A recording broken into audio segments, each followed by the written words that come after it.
All right, I wanted to show a little technique that I've come up with to avoid a problem that I see occasionally on some of the crafters' work. When you're doing a strip like this, and you either put your glue down on the material like that, or if you put it onto the strip like this, either way, and then you do some stretch, maybe a few inches. If you get really good, you're doing maybe 6 inches or so. I'm only doing about an inch right now. But the problem is wherever you stop and then start again is a perfect place to have a gap in the glue. So like right where I stopped, you could easily skip a little bit if you're not careful. And like if I started here,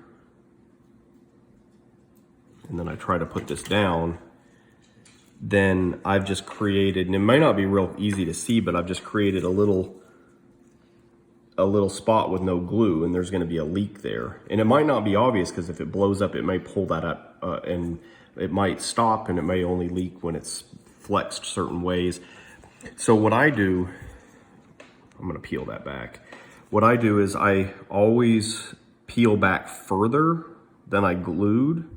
So if I glue if I glue an inch, then when I get to the next part, I'm gonna actually pull back just a little bit and glue a little bit where I already glued before to ensure that there's not a gap.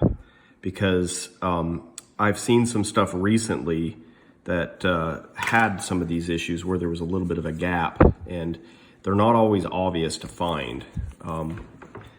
But the best thing to do if you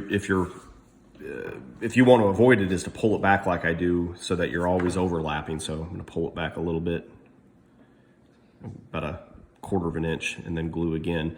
And then when you're done, you can always take a real thin syringe needle, like a red needle, and go through and then kind of just inspect with it, poke it in and see if there's any gaps. But that'll avoid a lot of headaches.